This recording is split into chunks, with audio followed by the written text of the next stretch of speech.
November. Charity. This is the first and greatest commandment. Thou shalt love the Lord thy God with thy whole heart. But the second is like unto it. Thou shalt love thy neighbor as thyself. Matthew 22:38. 1. My God and my Lord, what need was there of commanding us to love Thee? Art Thou not most lovely in Thy infinite perfections? And for the infinite love Thou bearest to us, dost Thou not deserve our love? How, then, is it possible that any one should not love Thee? If there is such a person, it must be because he has not deserved to know Thee. For a soul that knows God cannot help loving Him, and loving Him in proportion to his knowledge of Him, so that if he loves Him but little, it is a sign that he knows Him but little, and the more his knowledge increases, the more his love will go on growing. St. Teresa. A very elevated soul once gave her director the following account of her interior.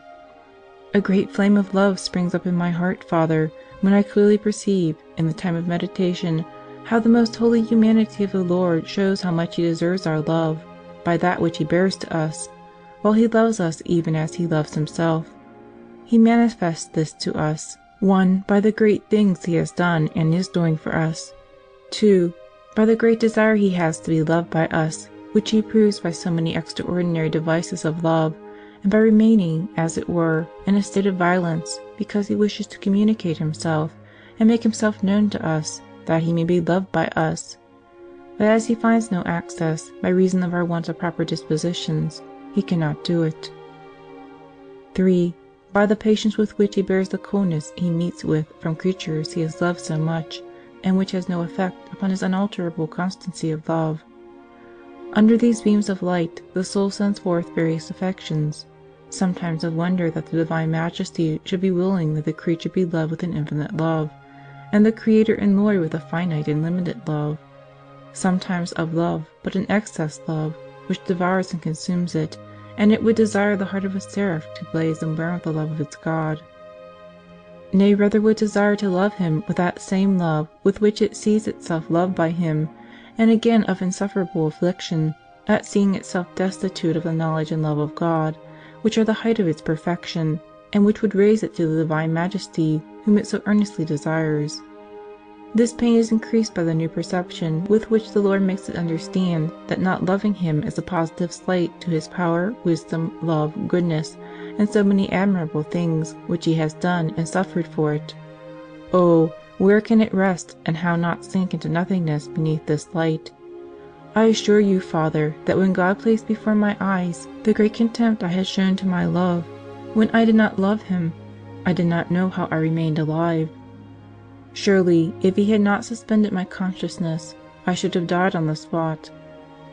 Finally, the soul is enkindled with ardent longings and desires that its beloved may be known, and sensitive aspirations and ejaculations to that infinite goodness, that it may make itself known in order to be loved.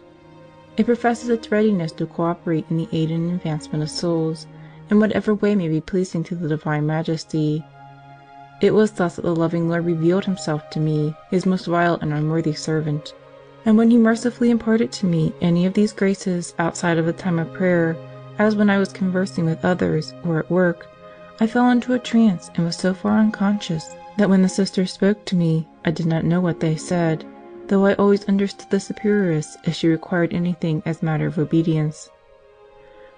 The Blessed Jacopone was so much affected at seeing so many lose their souls by offences against God in the carnival time, that he went about crying, Amor non amator, quia non cognitur. Love is not loved, because it is not known. St. Philip Neri, too, often exclaimed, O Lord, I do not love Thee, because I do not know Thee. 2. When one has succeeded in placing his heart wholly upon God, he loses his affection for all other things, and no longer finds consolation in anything, nor clings to anything except God, forgetting his own honor and every interest of his own. St. Teresa. While there is any created thing which can give me consolation and delight, says St. Bernard, I do not dare to say that the love of God is ardent and fervid in my heart. Holy Queen Esther, in the midst of her regal pomp and splendor, could say, O Lord, thou knowest well that I have never taken delight in dignity and royal apparel, nor in the banquets of the king, nor in anything have I found consolation until this day, save in thee, my Lord and God. St. Catherine of Genoa, after she had been struck by the arrow of divine love, often cried out, No more world, no more pleasures! And if she had been mistress of 1,000 worlds, she would have thrown them all away to give her whole heart to God. St. Ignatius Loyola went so far as to have lost all attachment to anything that was not God, and he had nothing at heart but to please Him and to gain His love. He said one day that if God should give him the choice of going that moment directly to Paradise, or remaining longer in the world to serve Him and advance His kingdom, even with the uncertainty of his own salvation, he would choose the latter alternative. 3. Alas, we have not as much love as we need. I mean that it would require an infinite amount to have enough to love our God according to His due. And yet, miserable that we are, we throw it away lavishly upon vile and unworthy objects, as if we had a superfluity. St. Francis de Sales. This good saint could not endure to have an affection for anything remain in his heart. He once said, Truly, if I knew that there was one thread of affection in my soul which was not of God or for God, I would instantly sever it. I would rather be nothing than not belong wholly to God without any exception. St. Philip Neri, burning with these flames of love, often cried, How is it possible that anyone who believes in God can love anything but Him? And then addressing to God a loving complaint, he would exclaim, O Lord, since Thou art so lovely and hast commanded me to love Thee, why dost Thou give me but a single heart, and that so small? St. Augustine, to animate his soul to center all its love upon God, employed such incentives as these. What can please thee in this world, O my soul, or what can gain thy love? Wherever thou turnest, thou seest only heaven and earth. If in both thou findest what is worthy of praise and love, of how much praise and love must He be worthy who has made these things thou praisest and lovest? My soul, till this time thou hast been long occupied and tossed hither and thither by many and various desires, which have ensnared thy heart and divided it among many loves, leaving thee always disturbed and never secure. Recollect thyself now a little, and ask those things that please thee, who is their Maker, and since you admire the form, love its former, and do not lose thyself in what is made, so as to forget Him who made it. Indeed, indeed, my God, Thou art truly worthy to be revered and loved above everything on earth or in heaven. Nay, rather, all transitory things do not deserve to be loved at all, lest we should lose Thy love. 4. When the soul that truly loves God knows that a thing is of greater perfection and more for God's service, it pursues it immediately and without difficulty, on account of the pleasure it finds in pleasing Him. Ah, my God, what else is needed but to love Thee truly, and truly abandon everything for Thy love, for then Thou wilt render all easy. Saint Teresa. Such was the conduct of Saint Teresa herself, and so she once said, Though I desired the new reform of the Carmelite order, that I might be apart from everything and follow my vocation with more perfection, yet I desired it in such a way that I had clearly perceived it was more for God's service to abandon it. I should certainly have done so with perfect peace and tranquillity. For when I am sure that a thing is more perfect and more for God's service, I am at rest, and in the contentment which I experience in pleasing Him, I instantly lose the pain of leaving something which had given me satisfaction. This was so true that in order never to fail in it, she wished to bind herself by a vow to do whatever she might know to be most perfect and most pleasing to God. A similar vow was also taken by St. Andrew Avellino and by St. Jane Frances de Chantal. In regard to St. Ignatius Loyola, it is well known that he sought in everything not only the glory of God, but His greatest possible glory. For this reason, the Church, in the prayer assigned for his feast, sets it down as his distinguishing mark that God chose him to spread His greater glory. 6. When the love of God obtains the mastery of a soul, it produces in it an insatiable desire to labor for the Beloved, so that, though it may perform many and great works, and spend much time in His service, all seems nothing, and it constantly grieves at doing so little for its God, and if it could annihilate itself and perish for him, it would be well pleased. And so it considers itself unprofitable in all that it does, and regards its life as idle. For, as love teaches it what God merits, by this clear light it sees all the defects and imperfections of its actions, and thus derives confusion and grief from them all. And as it feels that its work is very poor to be offered to so great a Lord, it is at the greatest distance from vainglory and presumption, and from condemning others. St. John Chrysostom. St. Vincent de Paul was equally unwearied and insatiable in laboring for God, and rendering himself acceptable in His sight, nor did he think he had ever done enough for so great a Lord. In imitation of the Apostles, he forgot the good works which were behind him in the past, and put all his thoughts and efforts upon advancing daily in God's service. St. Charles was remarkable for this virtue. As long as he lived, he had an insatiable desire to honor God, and to spread and promote His worship, which spurred him on to labor without weariness. He seemed to grow fresher every day, under labors that succeeded one another without intermission, while those who attended him were often prostrated by fatigue. He never gave the least token of it, as if labor were rest and recreation to him.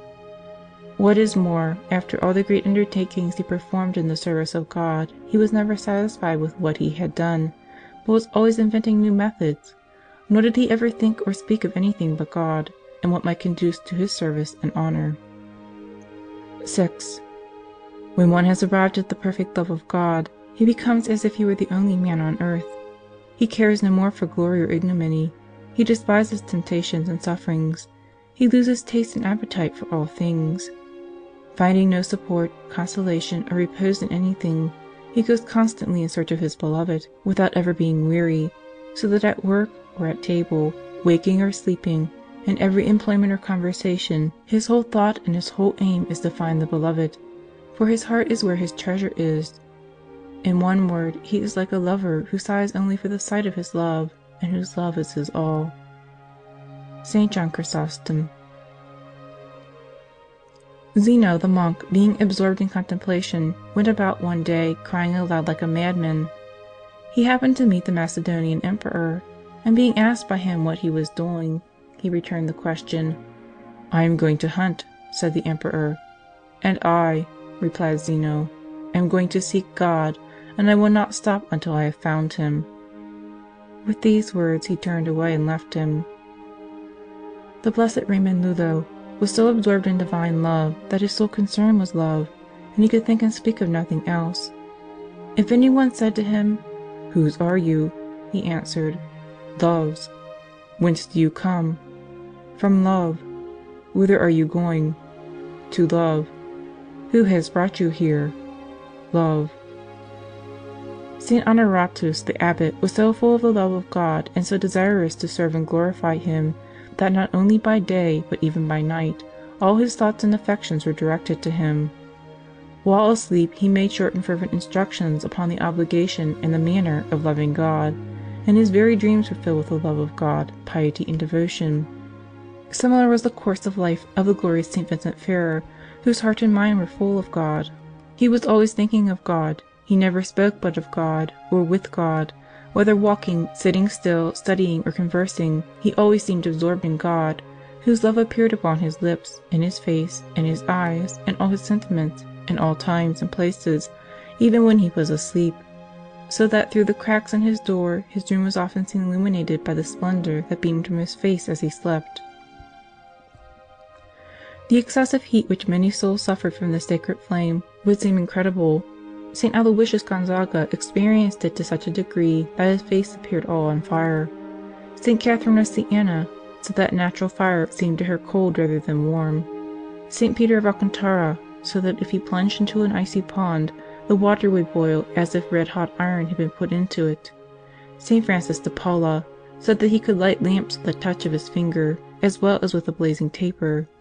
The Venerable Sister Maria Villani said that on turning her thoughts interiorly to God, or her eyes exteriorly towards some object of devotion, she would feel as if on fire, and she drank upwards of 20 quarts of cold water a day, without being able to extinguish this flame, and the water as she swallowed it seemed as if falling upon glowing iron.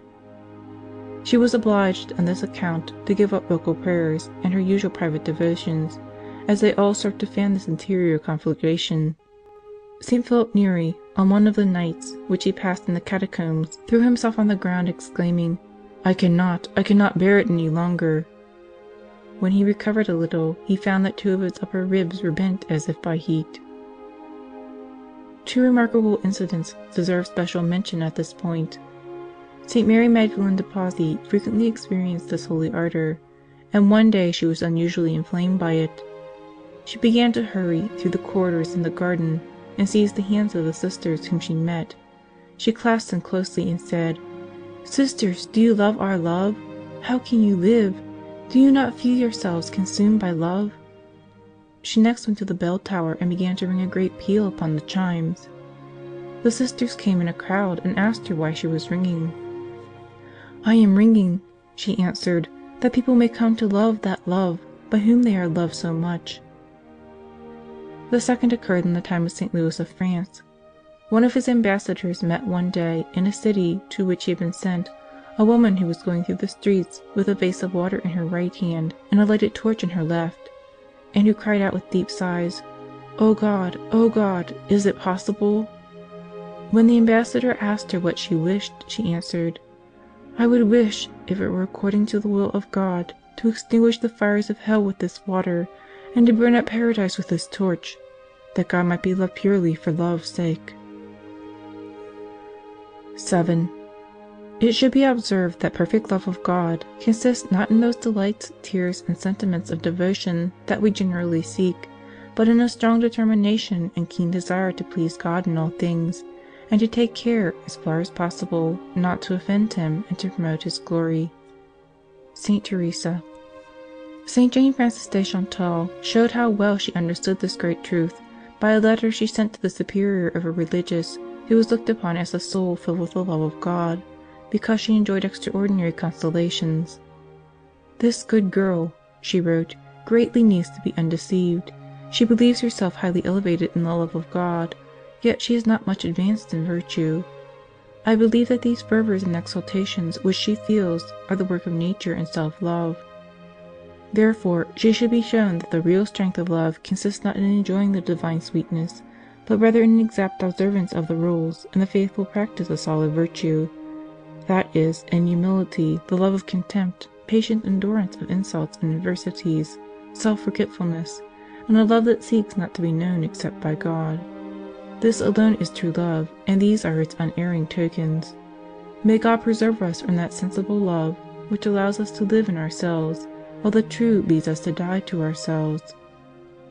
Such was the love of St. Thomas of Aquinas, of whom it is recorded that he kept his soul always as pure and true as that of a child 5 years old. 8. The love of God is the tree of life in the midst of the terrestrial paradise. It has, like other trees, 6 parts: roots, trunk, branches, leaves, flowers, and fruit.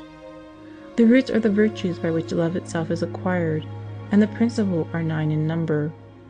1. True penitence and reception of the sacraments. 2. Observance of the commandments and rules. 3. Fear of God. 4. Mortification of the passions and appetites. 5. Retirement and avoidance of the occasion of sin. 6. Examination of conscience. 7. Humility. 8. Obedience. 9. Charity to our neighbors. The trunk of the tree is surrender of self-will to the will of God. We may discover what the branches are by these words: "Sub umbra illiusquam desidera verum ledi." Under the shadow of him whom I had longed for, I rested. The first of these is lively faith, by which the soul can view the Sun of Justice closely without being dazzled. The second, true confidence in the divine protection, by means of which one can escape being cast down in the midst of adversities. The third, ardent desires and firm resolutions and other interior acts, continually directed towards obtaining true love. The fourth, constancy in remaining seated beneath this tree. The leaves are: 1. New graces freely given. 2. Interior sweetness, joy, spiritual gladness, tenderness, or tears. 3. Raptures and ecstasies referred to in those words. Introduxit me rex incelum venarium. All these things are called leaves because they serve as an ornament to the tree and help to mature the fruit. And in the winter of aridity and tribulation they fall, as the leaves do from a tree, while the love of God remains. The flowers are the works and heroic virtues which the loving soul produces, and are what the bride asked for in the words, Fulcite me floribus, sustain me with flowers. The fruits are the trials, afflictions, and persecutions which the soul bears with patience when God gives them to her, or when she even procures for herself, of her own accord, to serve Him better, or to imitate Jesus Christ in suffering. Saint Teresa. It is no wonder that the saint knew so well how to describe this holy tree, for she kept it planted in her heart, and well developed in every respect. The same idea of love was entertained by a good nun of Naples, called Sister Maria de Santiago, in whose life we read that she thought it resembled a beautiful tree, planted in the good soil of the souls that possess it, and producing abundantly the flowers and fruits of holy works. One of the principal of these, she said, was love of our neighbor, for which she was herself remarkable, because she kept this fair tree of divine love rooted in her soul. 9. Some torment themselves in seeking means to discover the art of loving God, and do not know, poor creatures, that there is no art or means of loving Him but to love Him, that is, to begin to practice those things which are pleasing to Him. St. Francis de Sales. St. Vincent de Paul devoted himself nobly to this holy practice, observing God's law with so much exactness that those who watched him closely assented that no one who was merely a man could fail less than he. He was constantly elevated above himself, upright in his judgments, circumspect in his words, prudent in his conduct, punctual in the practices of piety, and so perfectly united to God, so far as could be judged from the exterior, that it was plain that the love of God was what animated his heart, and ruled in all the powers and sentiments of his soul, to regulate every motion and act. It might be said that his whole life was a sacrifice to God, not only of honors, comforts, pleasures, and all other earthly blessings, but even of what he had received more directly from his most liberal hand, such as light, affections, and holy desires. Nor did he ever wish for anything except that God should be known and glorified in all times and places, and by all kinds of people. To this end alone he directed all that he thought, said, and did. 10. The love of God is acquired by resolving to labor and suffer for Him, and to abstain from all that displeases Him, and by carrying this resolution into practice as occasion arises. But to be able to do it well in great things, it is necessary to attend to it in small. Saint Teresa. When this saint was much opposed in regard to her foundations, she said that she never did anything without the advice of experienced persons, that she might not, in any degree, fail in obedience. For, she added, rather than commit the least of those faults they charged me with, I would most certainly have abandoned not one, but 1,000 convents. St. Vincent de Paul was remarkable for this virtue, because he would not consent to anything in the least contrary to justice, simplicity, and charity. He was obliged to bear many unfavorable remarks, indiscreet questions, reproofs, affronts, importunities, and other unpleasant treatment from members of his own order, as well as from others. In such cases he was never observed to give a sign of impatience, or to utter a word of complaint, but rather, in order to show the strength of his love for God, he spoke and acted with more than his usual sweetness and tranquillity. 11. A very good way of exercising ourselves in the love of Christ is to acquire the habit of keeping Him present to our mind as far as possible. This may be done in 3 ways. 1. When we have to perform any action, to represent to ourselves the manner in which He did it while dwelling in the world, as well as the spirit and intention with which He animated it, that we may imitate Him. 2. To think how He is continually looking down upon us from heaven, and shedding upon us the abundance of His graces and counsels. 3. To recognize Him in the person of our neighbor. In this way we shall perform our actions with more ease and perfection. We shall avoid many faults, as well as much anxiety and impatience, and in every service that we perform for our neighbors, we shall merit as much as if we did it to our Lord Himself. St. Vincent de Paul. This was St. Vincent's own practice, and it raised him very high in the love of Jesus. He undertook no business, gave no advice, performed no action, without first fixing his eyes mentally upon the example or words of Christ, and on the rewards which he keeps prepared and freely dispenses to such as labor well. And in his dealings with others, he beheld in each the very person of Christ. Phrases like these were often on his lips. As Christ said, as Christ did, we ought to recognize Christ in all men. 12. Would you know how to stand in regard to the love of God? Here are the signs by which you may discover. As much as the soul grows in divine love, so much do the desires of suffering and of being humbled grow in it. These are the sure tokens of the sacred fire. Everything else is but smoke. St. Vincent de Paul. St. John of the Cross proved how firmly he was persuaded of this. When Jesus Christ appeared to him one day and asked him what reward he desired for the many trials and labors he had borne for love of him. "No other, O Lord," he replied, "but to suffer and be despised." One day, while they were chanting the words of the Gospel, "Simon Johannes, Diligence me placis? Lovest thou me more than these?"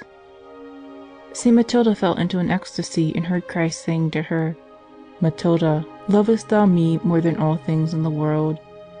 She replied, "Thou knowest, Lord, that I love thee." Christ continued, "But lovest thou me so as to be willing to bear all sorts of trials, sufferings, and humiliations for my sake?" "Thou knowest well," she answered, "that no torments can separate me from thee." Then Christ said, "But if these torments were terrible, would you bear them gladly and readily for love of me?" And Matilda replied, "Yes, Lord, most readily." This great love pleased God so much that He gave her the same merit as if she had suffered all in reality. 13. A sure proof that we love God alone is that we love Him equally in all cases. For, as He is always equal to Himself, the inequality of our love for Him can arise only from the consideration of something which is not Himself. St. Francis de Sales. By this test we may perceive how pure was the love of this saint, for it never increased in prosperity, nor diminished in adversity, but in everything was directed equally to the Lord, and through everything he thanked and blessed Him.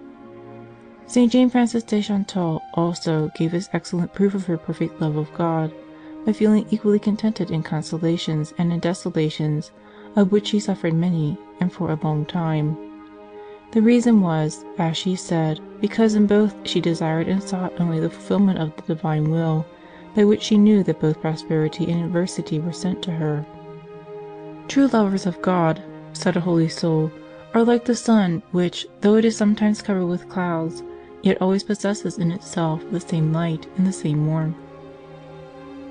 14. The measure of charity may be taken from the want of desire. As desires diminish in a soul, charity increases in it. And when it no longer feels any desire, then it possesses perfect charity. St. Augustine. St. Francis de Sales used to say of himself, "I wish for very few things, and those few I wish for very little.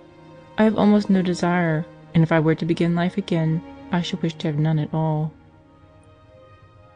St. Teresa was so fully persuaded of this truth that she exclaimed, "O love, that lovest me more than I love myself, and more than I can understand, how shall I be able, O Lord, to desire more than Thou art willing to give me?"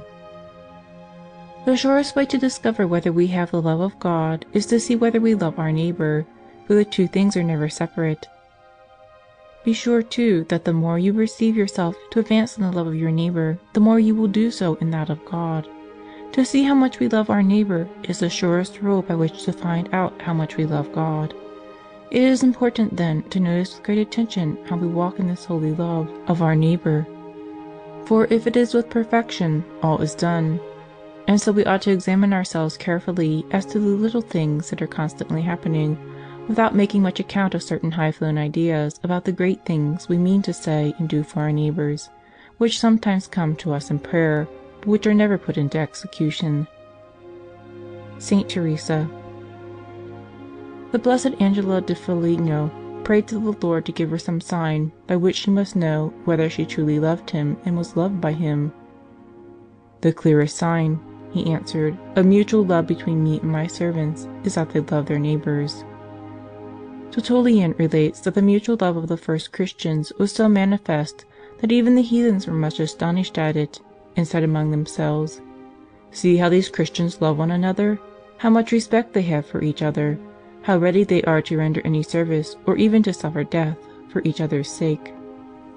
St. Jerome says that in his old age St. John the Evangelist was not able to come to the sacred assemblies except supported by the arms of his followers, nor could he preach long sermons on account of the weakness of his voice, but he would constantly repeat these few words, "Little children, love one another."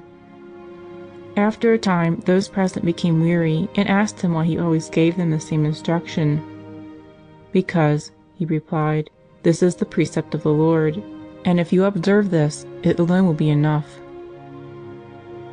In order that her nuns might be sure whether their actions proceeded from the spirit of charity, St. Jane Frances de Chantal kept inscribed upon the wall of a corridor through which they were constantly passing a list of the distinguishing marks which the Apostle assigns to this sublime virtue. "Charity is patient, mild, without jealousy, without ambition, without self-interest, without aversions. It believes all, hopes for all, bears with all." When any one in the chapter accused herself of a fault against Charity, she sent her to read these sentences, which she called the mirror of the convent. She often read them herself, in presence of her daughters. Then, turning towards them with a glowing countenance, she would add, "Though I speak with the tongue of angels and have not charity, I am nothing. And though I give my body to torture and to fire, and have not charity, this profits me nothing." 16.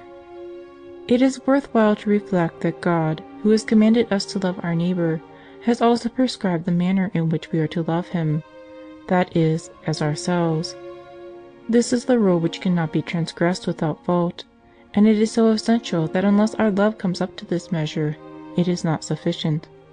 St. Wenceslas spent a great part of his wealth in purchasing the children of heathen parents, whom he afterwards caused to be brought up in the Catholic faith. 17. Fraternal charity is a sign of predestination. It makes us known as the true disciples of Christ, for it was this divine virtue that moved him to live a life of poverty and to die in destitution upon the cross. Therefore, when we find opportunities of suffering for charity, we ought to bless God for them. St. Vincent de Paul. St. Euphrasia, a nun in the Thebaid, was so full of charity that she spent whole weeks without taking food, on account of her excessive occupation in the service of others, and because she devoted to prayer any little time she had left. It was noticed that for a whole year she never sat down, and her active kindness made her dear and lovely in the eyes of the whole convent, so that she seemed to them not an earthly creature, but an angel incarnate. Finally, God revealed to the abbess that he should soon take Euphrasia from her. When this came to the ears of one of the saint's companions, she wept day and night, and Euphrasia, discovering the cause, was herself grieved at the prospect of losing the opportunity of serving God and her neighbor. Eulogius, a very learned man, resolved to abandon study and give himself entirely to the divine service. He first distributed the greater part of his property among the poor, but not knowing what kind of life to choose in which he might best please God, he went into the public square, and there found a leper without hands or feet. Touched with a lively compassion, he made a sort of compact with God that he would take care of this man and support him till death, in the certain hope of obtaining mercy from the Lord. He took him then to his house, and took care of him with his own hands for 15 years.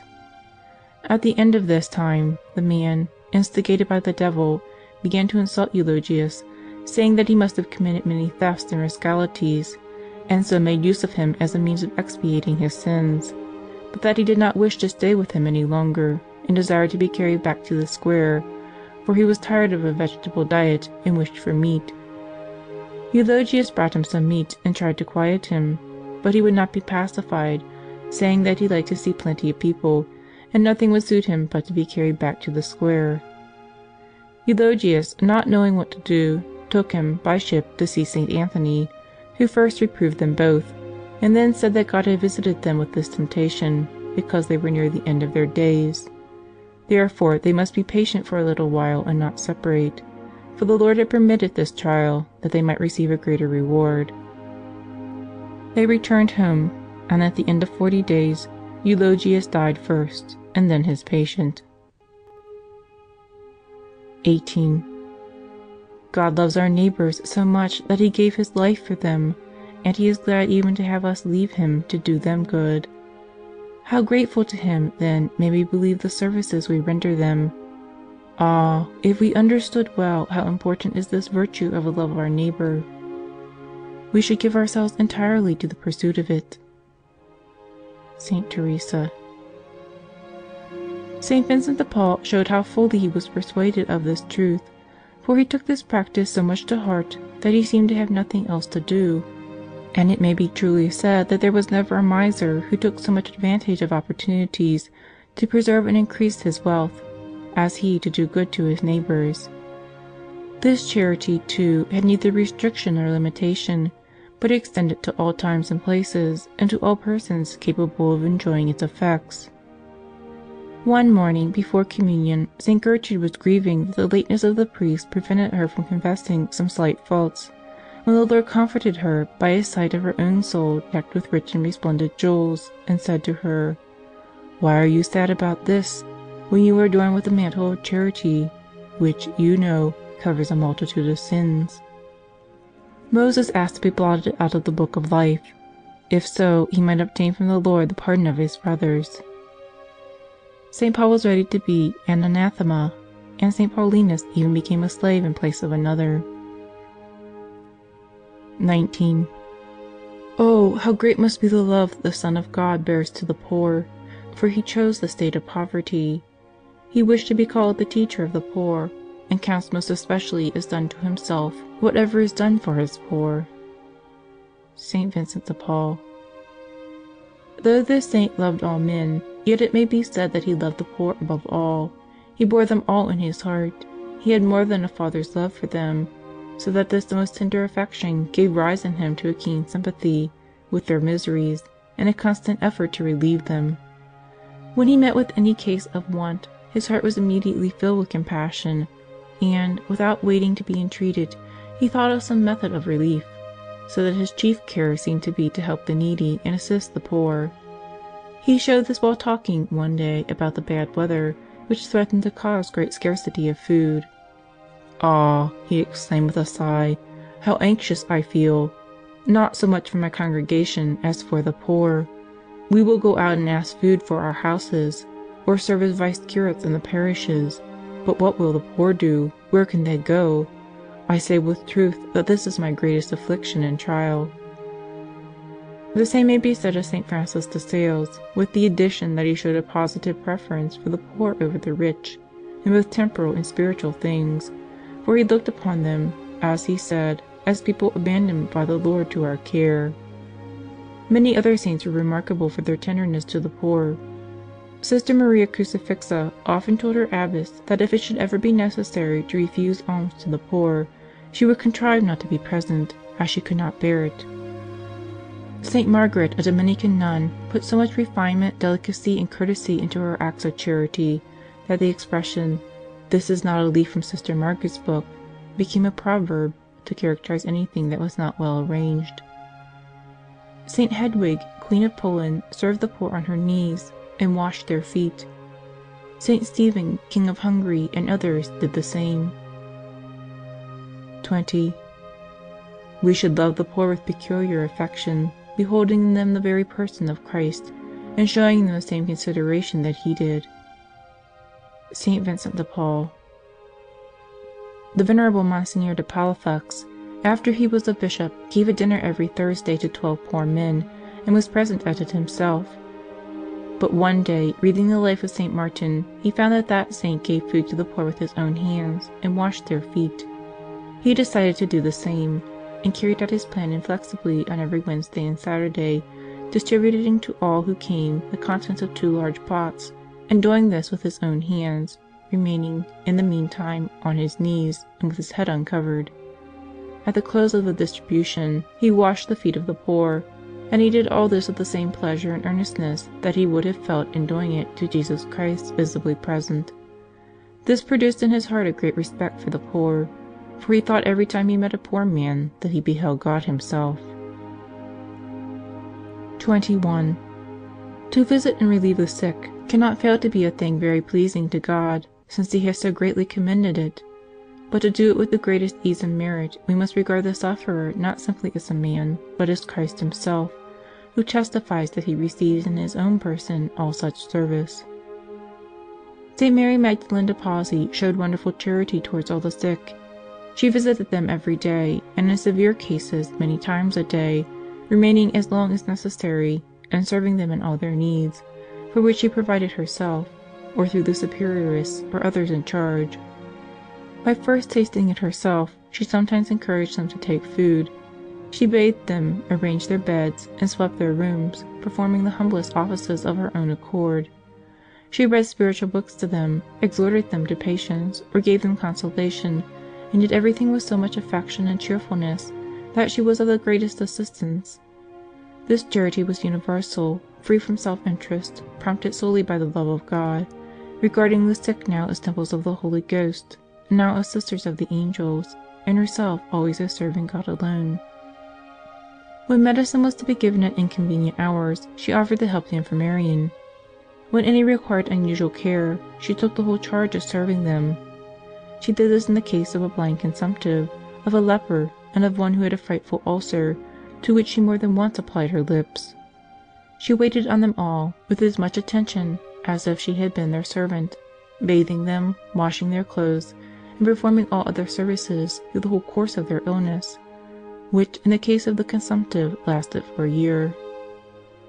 When the sick were near their end, she remained with them all night, without lying down, sometimes staying beside them for 15 days and nights in succession, now praying for them, now encouraging them with so much feeling and charity that she gave them the greatest comfort, and so all the dying wished to have her present at their passage from this world. St. John Birchmans bestowed similar care upon the sick, in whatever house he was living. He visited them many times a day, and consoled them with spiritual conversation. In summer, he brought them cold water from the fountain, at the hottest part of the day, to moisten their lips and hands. However numerous they might be, he went to see them all every day, and spent most time with those who required the most aid, or received the fewest visits. From the rooms where he found many gathered, he quickly hastened to go to those who were alone. He always told some anecdote of the Blessed Virgin to the sick lay brothers, who watched eagerly for the hour of his visit, and if anything had hindered him, they asked the Father in charge to send him later. So much were they consoled by his presence. When he was not able to visit any brother, he did not fail to inquire of the infirmarian in regard to him. St. Felix the Capuchin showed no less piety for the sick of his order. At his return to the convent, when he had been out to solicit alms, he went around distributing among them any little delicacies and refreshments he had obtained, consoling them at the same time with amiable words, and showing his readiness to render them whatever service they required. Many, too, even persons of high rank, have had a vocation for visiting and serving hospitals. St. Stephen, King of Hungary, went to them by night, alone and in disguise. St. Louis, King of France, served the inmates on his knees, and with uncovered head, looking upon them as members of Christ, and united with him upon the cross, and so with many others. When St. John Gualberto was abbot, he was so rigorous in regard to the observance of the rule that he had no mercy on the sick, but desired them to keep it like the well. But this was not pleasing to the Lord, so he permitted him to fall grievously ill, and learned from his own experience how to compassionate sufferers. 22. To have that love for our neighbor which is commanded by the Lord, we must entertain good and amiable feelings towards him, especially when he is disagreeable and annoying to us on account of any defect, natural or moral, for then we find nothing in him to love except in God. The maxim of the saints was that in performing works of charity and kindness, we ought to consider not the person who receives them, but him for whose sake they are done. Nor let us be discouraged if we sometimes feel repugnance, For an ounce of this solid and reasonable love is of much greater value than any amount of that tender and sensitive love which we share with the animals, and which often deceives and betrays our reason. St. Francis de Sales. St. Jane Frances de Chantal possessed this love in abundance, for as we read in her life, she never lost an opportunity of showing it for any one, whatever faults and deficiencies she might observe in him. She often exhorted her sisters to do the same, saying to them, "We ought to bear with our neighbors, miserable and ill-conditioned though they may be, even in their follies and trivialities, supporting their tediousness and those little vexations which do not harm beyond wearying us. Their want of harmony, too, their weakness and thoughtlessness, occasioned by their deficient knowledge, and all those defects which only regard the person who suffers from them. It is certainly necessary to suffer something, and if our neighbor had no defects and gave us no trouble, how could we have occasion to bear with him?" Having heard that one of her religious found it very difficult to bear with the imperfections of another, she wrote thus to her: "My daughter, often consider how it is said in the Gospel that Jesus Christ loved us and washed us in His blood, and observe that He did not wait to love us until after we were washed from our impurities, but He loved us when we were vile and impure creatures, and then washed us. Let us, then, love this dear neighbor of ours without examination, though he be poor and ill-conditioned, and whatever he may be. And if it were possible to wash away his imperfections with our blood, we should desire to give even the last drop of it for this purpose." The Venerable Sister Maria Crucifixa loved all her neighbors, but she showed special kindness for those who were of an unhappy disposition, or who exhibited any dislike to her. Once she was much obliged by a person in minor orders, who, as she afterwards heard, could not receive ordination, because he had not sufficient fortune. She therefore prevailed upon his mother, who was a duchess, to make a settlement of this requisite amount of property upon him. 23. Let us beware of complaints, resentments, and evil speaking against those who are ill disposed to us, discontented with us, or hostile to our plans and arrangements, or who even persecute us with injuries, insults, and calumnies. Rather let us go on treating them as cordially as at first, or more so, as far as possible, showing them esteem, always speaking well of them, doing them good, serving them on occasion, even to the point of taking shame and disgrace upon ourselves, if necessary to save their honor. All this ought to be done first to overcome evil with good, according to the teaching of the Apostles, and secondly, because they are our allies rather than our adversaries, as they aid us to destroy self-love, which is our greatest foe, and since it is they who give us an opportunity to gain merit, they ought to be considered our dearest friends. St. Vincent de Paul. It was thus that he himself treated those who offended him. He not only pardoned them willingly and obtained pardon from the government for them when required, but compassionated them, excused them, showed for them the same esteem, affection, and respect as if nothing had happened, and did them all the good that was in his power. Still more, as he was very sensitive regarding fraternal charity, he took care to extirpate from their hearts the root of rancor, and to gain their affection by exonerating them, humbling himself, and bending to them so much that they were obliged to yield to his humility and charity. He was never heard to complain of any one, whatever offense he had given, and still less to blame or accuse any one, so long as his own interests were the only ones involved. One day a missionary of his congregation told him that some people, moved, as he thought, by envy, were putting obstacles in the way of the ordination of some new priests. "Yes," he answered, "this function frequently excites emulation and envy, but those who are now in opposition may have a good and upright motive, so we ought to preserve all our esteem and respect for them, and believe with them that we are unworthy of such a charge, and that others would execute it better than we. Let us profit by this sentiment, and give ourselves to God, in truth, to serve Him faithfully." St. Francis de Sales was once talking with an intimate friend, who said that, in his opinion, one of the most difficult precepts of Christianity was that of love towards enemies. "For my part," says St. Francis, "I do not know what my heart is made of, or whether God has been graciously pleased to give me one quite peculiar, for I do not find the fulfillment of this precept in the least difficult. On the contrary, I experience so much pleasure in it, that if God had forbidden me to love my neighbors, I should have the greatest difficulty in obeying Him." The following incident shows how truly he spoke. A lawyer of Annecy hated the holy prelate for no visible cause, and was constantly speaking ill of him, injuring and persecuting him, so that he even tore down one of his notices which was fastened upon the church door, and scrawled 1,000 disgraceful figures on his confessional. The saint, who knew all this, met him one day, and made him a friendly bow, and taking him by the hand with great politeness, he said whatever he thought most likely to make him change his course. But seeing that his words produced no effect, he added, "I clearly perceive that you hate me, though I do not know why. But assure yourself that if you were to put out one of my eyes, I would look at you with the other as amicably as if you were my best friend." His heart, however, was not softened by this, nor by the efforts of his friends to lead him to reconsider his actions.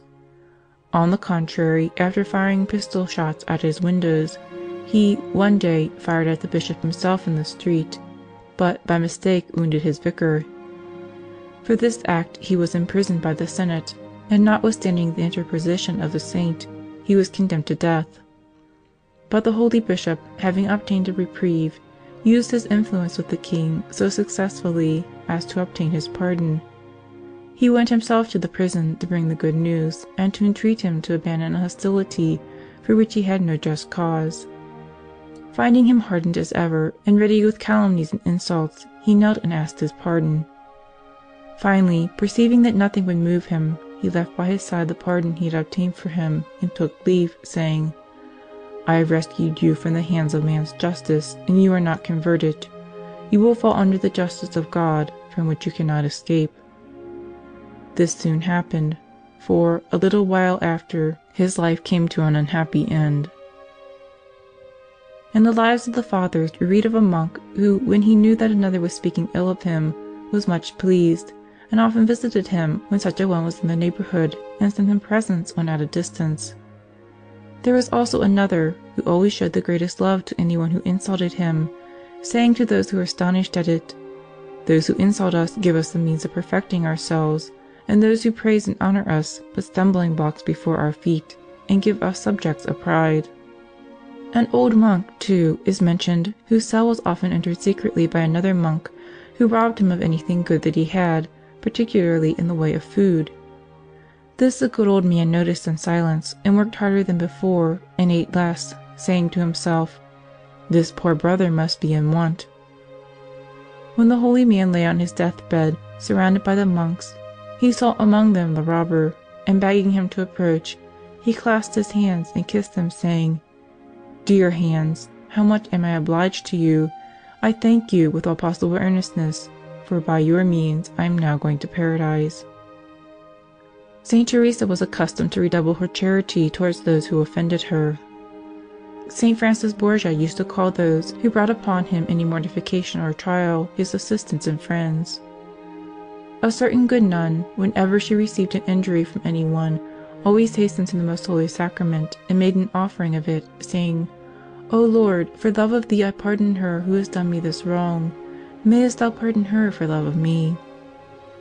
One of her nuns once told St. Jane Frances de Chantal that another sister had revealed some of her faults, but she had resolved, for the love of God, not to do the same to her in return.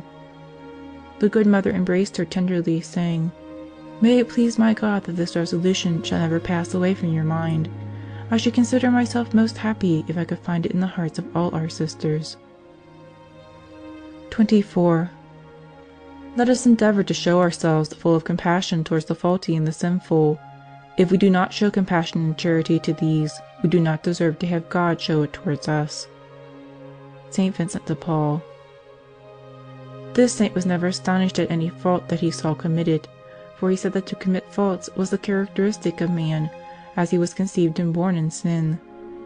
This acquaintance that he had with the common miseries of man was what made him behave with so much sweetness and compassion to all sinners. He avoided harshness, and used only mild and compassionate words and ways, even with the most guilty, endeavoring to conceal and make little account of their faults, with a marvelous prudence and charity, and desiring to have his missionaries follow the same course.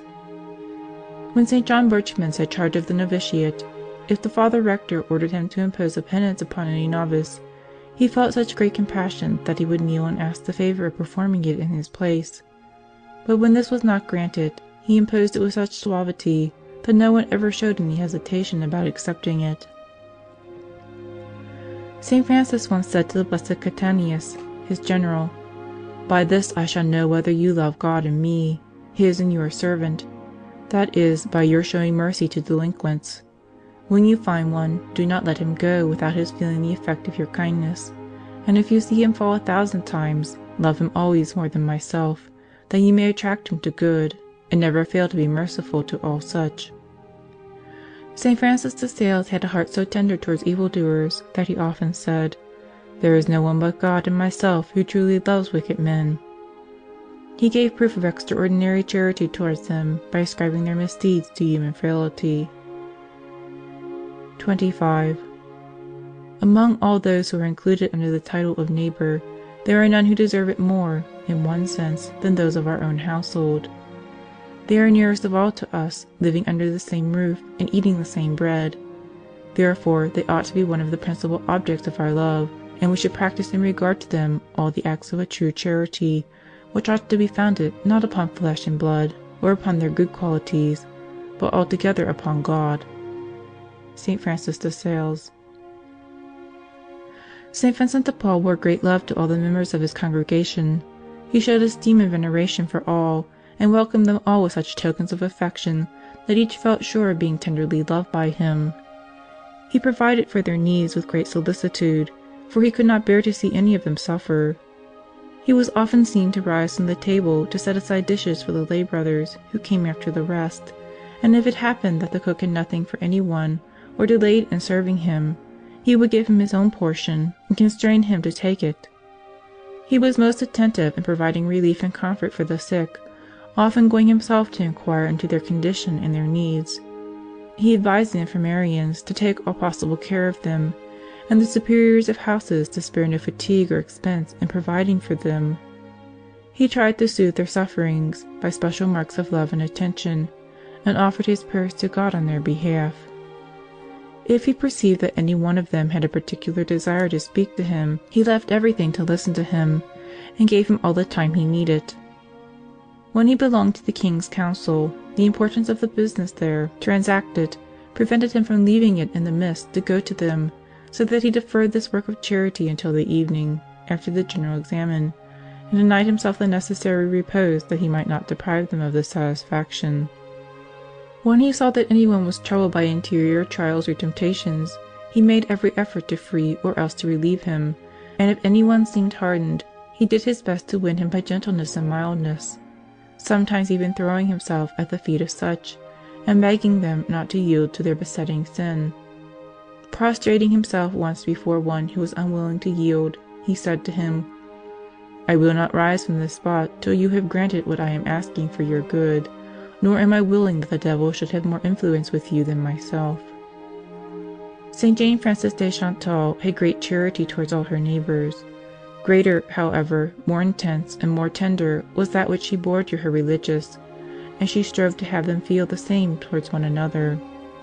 In an exhortation which she made one day to lead them to this, she said, "Observe that when Jesus Christ gave the commandment of fraternal charity to his apostles, he did not speak in the same way of the love which they were to bear to all men, and of that which they were to bear to one another. Speaking of the former, he said, 'Love your neighbors as yourself,' but of the latter, 'Love one another as I have loved you, and as my Father loves me.'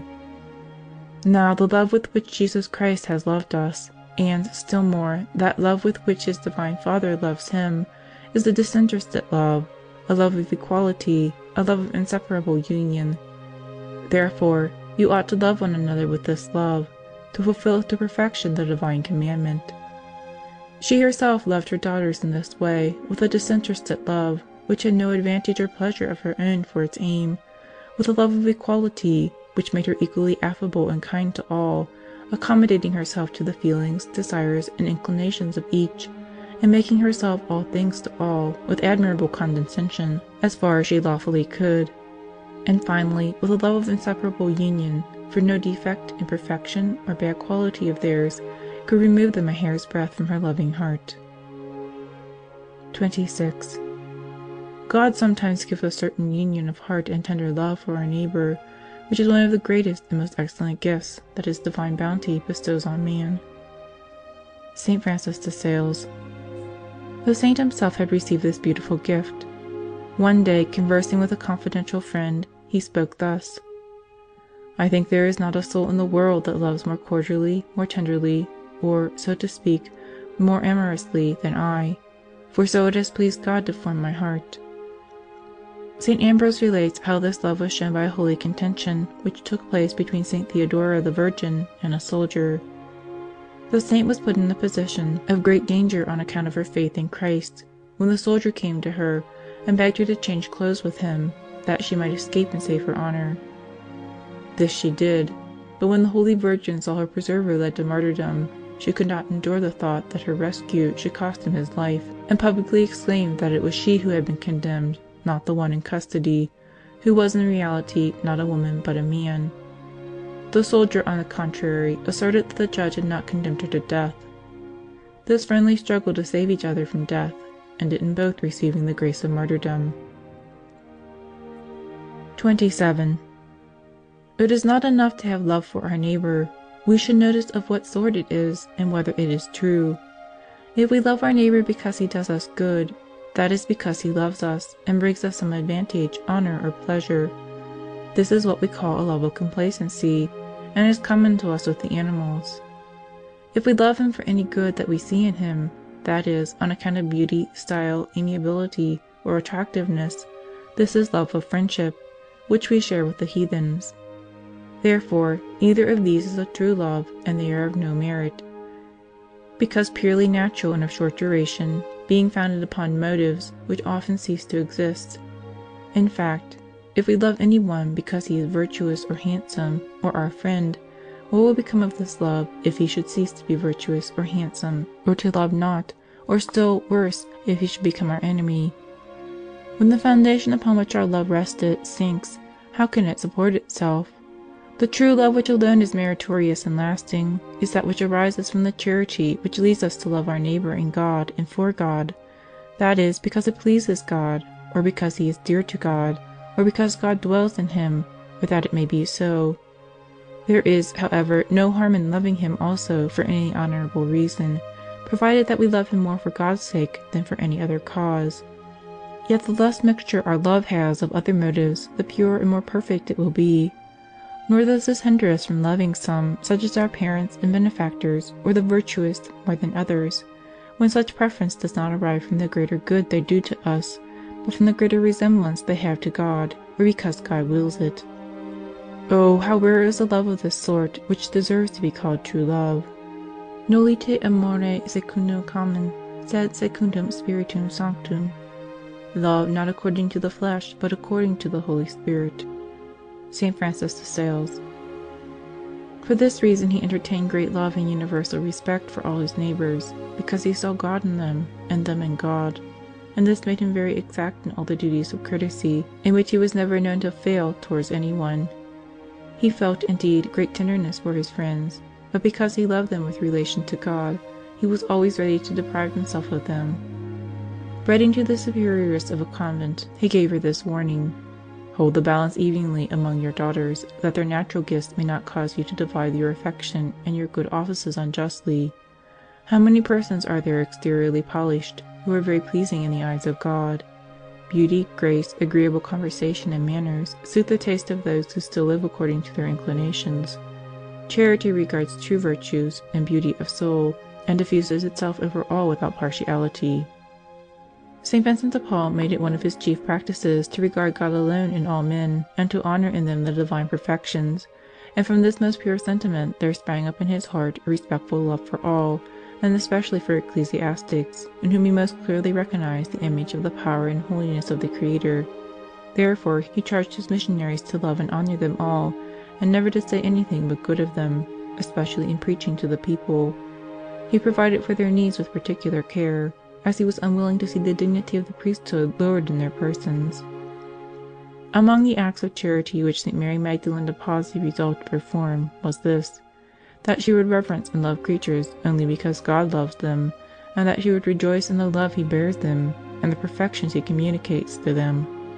At the point of death, she said that though she had borne great love to all her sisters, she had loved them only in fulfillment of the precepts of love left us by Jesus Christ, and because he had loved them so much, and that outside of this she had never had the slightest attachment to any creature. 28.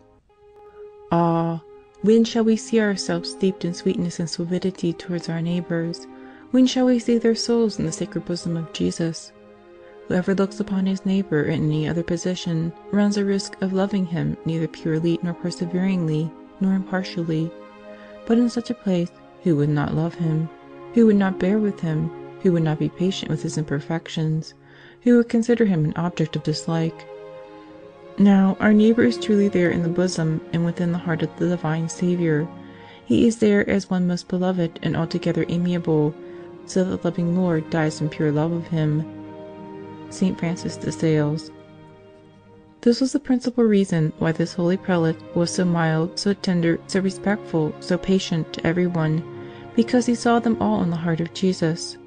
He manifested this one day when Monsignor de Bellier, his penitent, complained to him of the great respect he showed him. "What respect," he answered, "do you show Jesus Christ, whom I honor in your person?" It was one of the chief maxims of St. Vincent de Paul not to regard his neighbor according to exterior appearance, but as he was in the sight of God. "I must not regard," he said, "a poor peasant or country girl as to their exterior or their natural gifts, for often one can hardly recognize in them any resemblance to a rational creature, so rude and earthly are they. But when we look upon them with the eye of faith, we shall find them so deeply graven on the heart of the Son of God that he even gave his life for each of them. How desirable it is to view our neighbor in God himself, that we may make the account of him which Christ our Lord made." 29. When Raguel saw the young Tobias without knowing him, he exclaimed, "Oh, how much this young man resembles my cousin!" And when he heard that he was the son of that cousin, he embraced him warmly and gave him 1,000 benedictions, weeping over him for love. Now, why was this? Not certainly on account of his good qualities, for he did not yet know what his disposition was, but because, as he said, "Thou art the son of an excellent man, and resemblest him greatly." See what love does when it is true. If we love God truly, we should do as much for all our neighbors, who are all sons of God and resemble him much. St. Francis de Sales. This reflection made the saint show great respect to all. One day someone criticized him for showing too much honor to the servant of a nobleman who had brought him a message. "I do not know how to make these distinctions," he answered. "All men bear the image and likeness of God, and that furnishes me with a sufficient motive for respecting them." When he met persons or even animals heavily loaded, he stood aside that they might pass more easily, and never permitted his servants to make them stop or go back, saying, "Are they not men like we? And do they not at this moment deserve more consideration than we?" St. Mary Magdalene de Pazzi often looked upon the image of God as seen in her sisters, which excited in her heart great love for them, and when any one of them seemed to her imperfect and unworthy, she thought perhaps she had some hidden gift which caused God to find pleasure in her. A holy religious once wrote this resolution: "I will love God for himself, and for love of him I will serve those who bear his image. I will give my heart to him, and my hands to my neighbor, that he may be united to God." The Venerable Maria Serafina de Dio said of herself that she consoled herself under trials, in associating with her neighbors, by the thought that she was beholding in them the image of God, and that therefore she could not do less than treat them with benevolence and cordiality. When Theodosius was extremely provoked, and resolved to punish severely the inhabitants of Antioch, who had insulted the statue he had raised to Flaccilla, whom he had greatly loved for her rare virtues, St. Macedonius begged one of his courtiers to say these words to him in his name: "O Emperor, truly you will be right in punishing these insolent men, but I pray you remember that they are the loving images of God, and if you dare to let loose your rage against the images of the Lord, you may draw down upon yourself his anger. For if ill treatment to the image of your dear consort displeased you so much, how can you suppose that God will not be equally displeased with what you may inflict upon his images, so dear to him, that to recast them he had not spared to shed all his blood." These words, uttered with great simplicity and reported to the Emperor, did much to pacify him. 30. Among the means best fitted to acquire and preserve union and charity with God and our neighbor, none can be found better and more efficacious than holy humility, and abasing ourselves beneath all, esteeming ourselves the least, the worst, and lowest of all, and thinking evil of no one. For self-love and pride are what lead us to sustain our opinions against those of our neighbor, and thus cool the love we owe him. St. Vincent de Paul. A Franciscan preacher once severely reproved in a sermon a vice of which a marquis present in the congregation was guilty. The latter went to the monk after the sermon, loaded him with insults, and ended by saying, "Do you know me?" "Yes," replied the father, "and I consider it a great honor to be acquainted with such a nobleman. For me, whom am but a rustic by birth, and the humblest of men," adding other things in his own disparagement. The Marquis was pacified by this reply, and went away with tears in his eyes and full of veneration for the priest. The Abbot Multius removed to a cell in a place called Aradian, but being much troubled there by another monk, and fearing that there could be no harmony between them, he returned to his former abode. The monks of Aradian grieved much at his departure, and after a while went after him, taking with them the one with whom there had been difficulty. When they came near the abbot's cell, they took off their outer garments and left them in charge of this brother. Multius, on seeing the monks, welcomed them kindly, and asked what had become of their cloaks. Hearing that they were near at hand, in the care of his former companion, he was much pleased, and instantly hastened out to meet him. Then, throwing himself at his feet, he asked his pardon, and embraced him, and took him to his cell with the rest. He kept them all for 3 days, and afterwards went back with them to Aradian.